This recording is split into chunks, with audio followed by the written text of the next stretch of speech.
There are places in America where the past refuses to stay buried, where the walls seem to breathe with memories and the air carries something heavier than silence. These are not just old buildings or forgotten landmarks. They are locations soaked in tragedy, violence, and sorrow, places where countless witnesses have reported experiences that defy rational explanation. Whether you believe in the supernatural or not, the stories attached to these locations have persisted for generations, passed down through whispered accounts and documented testimonies that refuse to be dismissed. America is a young country by historical standards, but its short history has been marked by profound darkness, from the horrors of slavery and war to the suffering of the mentally ill and the condemned. That darkness, many believe, has left permanent marks on certain places. And when you walk through their doors, you are not just entering a building, you are stepping into a living archive of human pain. Few places in America carry the weight of Eastern State Penitentiary in Philadelphia, Pennsylvania. Opened in 1829, this fortress-like prison was designed around a radical philosophy of solitary confinement. Prisoners were kept in complete isolation, forbidden from speaking, seeing other inmates, or even knowing what the outside world looked like. The psychological toll was catastrophic. Inmates reportedly went mad within months. Some were subjected to brutal punishments, including the water bath, where prisoners were doused in water and left outside in freezing temperatures, and the iron gag, a device that caused severe physical injury. Over the course of its 142 years of operation, thousands of men suffered and died within its walls. Today, visitors and paranormal investigators consistently report shadowy figures darting between cell blocks, cackling voices echoing through empty corridors, and ghostly faces peering from darkened doorways. Cell Block 12 is considered the most active, where a dark, hooded figure has been seen gliding silently through the ruins. The suffering that occurred here was systematic and prolonged, and many believe that energy has never fully dissipated. Nestled in the Rocky Mountains of Estes Park, Colorado, the Stanley Hotel has earned its reputation as one of the most haunted hotels in the United States.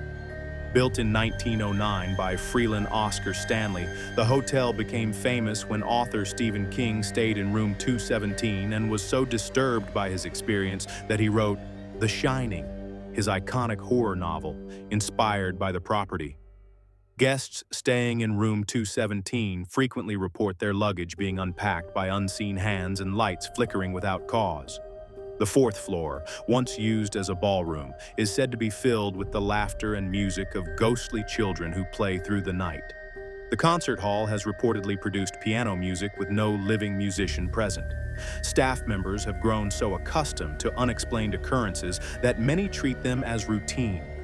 The hotel leans into its haunted identity, but the sheer volume of independent, unsolicited reports from guests who had no prior knowledge of its history makes the Stanley impossible to simply dismiss as theatrical marketing.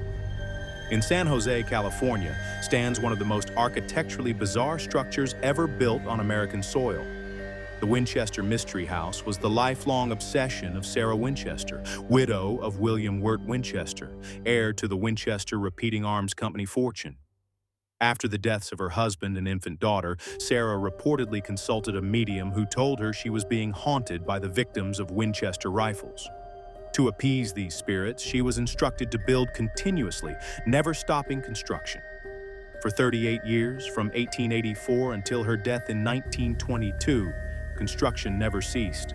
The result is a sprawling mansion with 160 rooms, staircases that lead directly into ceilings, doors that open onto sheer drops, and hallways that wind into dead ends.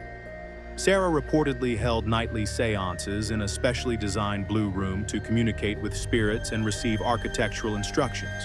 Visitors today report cold spots, disembodied footsteps, and the sensation of being watched in rooms that have been sealed for decades. What connects these locations is not just the presence of reported paranormal activity, it is the depth of human suffering that preceded it. Eastern State Penitentiary witnessed decades of psychological torture. The Stanley Hotel sits at an isolated altitude where guests have historically reported vivid, disturbing dreams. The Winchester Mystery House was born from grief so consuming it reshaped an entire estate. These are not random haunted houses. They are monuments to pain, obsession, and loss. Whether the spirits that allegedly inhabit them are real or simply projections of our collective memory, the stories endure because they speak to something deeply human. We are drawn to these places because they remind us that history is not abstract. It happened to real people in real rooms, behind real walls that still stand today. And sometimes, late at night, when the lights go dim and the silence settles in, those walls seem to remember everything.